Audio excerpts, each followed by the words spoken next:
Hi everyone, I'm back with another tutorial video. In this video, I'm going to show you how you can delete your Yahoo account on your device. In this following video, I will be showing you how you can delete your Yahoo account from the web browser. So you make sure to watch the video till the end and also make sure to check your internet connection. Now without any further delay, let us get started. So first of all, open up your web browser, and also you can use any web browser that is convenient to you. As for this video, I'm using Google. Now, as you open your web browser, on the search box type in yahoo.com. On the other page you have a multiple options, so you'll have to tap on the correct one, that is login.yahoo.com. You can find the link on my description box as well. As you tap on the link, on the other page you will land inside the official site. Now on the same page, in the top right corner you can see three dot icon. Tap on it. Now you'll have to open this page on a desktop site. So right at the bottom you can see desktop site, so then tap on it. As you tap on it, on the other page you'll have to sign in. You can either use your email address or mobile number or your username in order to sign in. So then enter the information, and once you enter your information, tap on next. So on the other page you'll have to enter a password that is associated with your Yahoo account. Once you're done entering your password, tap on next. As you can see that I'm logged in. And in the same page, in the top right corner, you can see your profile icon. Tap on it. As you tap on your profile icon, there is a drop down menu and you'll have to tap on account info. As you tap on account info, on the other page you have your personal information. In the same page, in the top left corner, you can see try bar icon. Tap on it.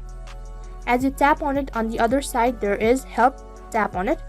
On the other page, once again tap on the three dot icon in the top right corner.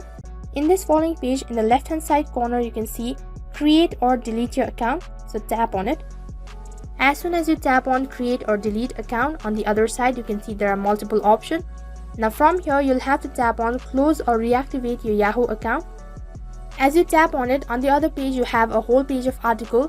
Now on the third step you can see close your Yahoo account, and under it there is an update, so make sure to go through it. And right on top, in the first step, you can see sign in to Yahoo account termination page. Tap on it. As you tap on the link, once again on the other page there is an article, so make sure to go through it all and then scroll down right to the bottom. And once you've gone through it, then tap on continue deleting my account, which is right at the bottom. As you can see on the other page, once again there is a confirmation. So in order to confirm your identity, you'll have to enter your email address. Now don't get confused with the email address, so they are actually asking for your Yahoo account or your Yahoo ID. So make sure to enter your correct Yahoo address. Once you're done entering your information, tap on yes, terminate this account. Last but not the least, once again there is an update saying that my account has been deactivated and scheduled for deletion. All you have to do is wait patiently for them to delete your account. Now tap on got it. So as you can see that I'm logged out, which means that my account has been deactivated and scheduled for deletion. Now that is how you can delete your Yahoo account on your device. Now that is all for this video. In case if the video was helpful, then make sure to like, share, subscribe and also hit the bell icon so that you never miss an update. Thank you for watching.